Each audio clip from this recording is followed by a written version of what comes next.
Noong isang araw pag akong takam na takam sa alimango, ay di aringat napa-order ako. Ang pagkakamahalaang din sa amin, 1 to ang kilo, magkano gang ganari sa lugar ninyo. Pero ayos na rin naman, ganaring puro babaysot naman ang aking nadali. Mamaya na lang magkakaalamanan kung ang mga reitlugan. Pasensya ka na pisyan, napasalang na sila ng buhay dyan. Kung ayaw mo namang makita, di pumikit ka na laang. Malasang malasa kasi yung alige, tsaka manamis-namis yung laman kapag kabuhay mo silang pakukuluan. Aringat, di nino magkakaalamanan kung sadya nga bagang sulit ang aking binayaran. Pangitang-pangita naman, babaysot yan. Babaaking kunat ng mahusgahan. Aalsing ko na rin ano gang tawag din eh. At hindi na naman yan kailangan. Ay ina ko nga!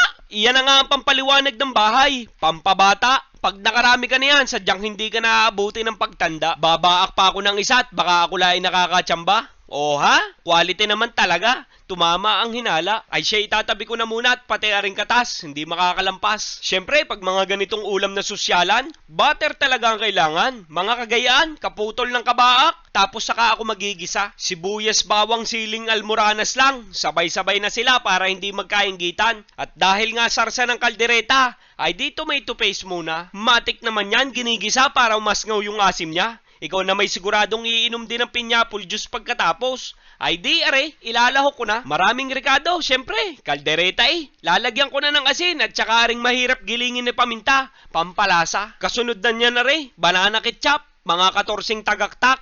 Lamang sa tamis ang gusto kong maging lasa. 1 kutsara pang asukal na pula. Hot sauce pa para may tadyak ng anghang. Peanut butter, mga 1 kutsara. Lalagyan ko na rin ng kaunting soy sauce. At syempre, hindi yan mawawala ng paborito kong Worcestershire sauce. Ang gagawin ko din, hahaluin ko namang bigla ng dahan-dahan. Para lang maglahok-lahok ang lasa. Perfect na ang kulay, hindi ko pala ang alam ang lasa. Pero sa wari ko na may ayos na re. Madali na mamayang mag-adjust, kaya lalagyan ko na rin ng liver spread. Na itinago ko na lang sa pangalang Rino. Kaya kung ako sa iyo, ay ilabas mo na ang pasta at luto na ang spaghetti sauce mo. Balansing-balansin na ang lasa, kaya ilalagay ko na rin inihalbos nating alimango. Mabilis na lang halos yan. Ayaw ko nang nasosobrahan. Tumitigas yung alige, tsaka naglalagas yung laman. Halos binabalot na lang ng sarsa para lang manood sa kaloob-looban. Oo na, alam ko na ang nasa isip mo. Ika mo na may sayang ang pagkakasariwa. Sana'y hindi na lang sinarsahan. Sana'y inihalbos na lang. Ay wag kang mag-alala. Sa dami ka namang alimangong aray, hindi ko naman nilahat.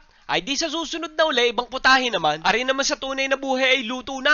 Katakot-takot na tubal na naman ang kamay. At tsaka nguso. Tapos paparisan ko pa yan ng suka ni Churba. Ika nga special na suka. Panapat sa toyo daw ng jowa nyo. Mabibili nyo yan sa kanya. O kaya sa Shopee o Lazada. Tinamuga naman na ring alige. Ay sadya namang aanay pa. Tuo naman sadyang ako'y kinikilig pag nakakakita na rin. Ay ina!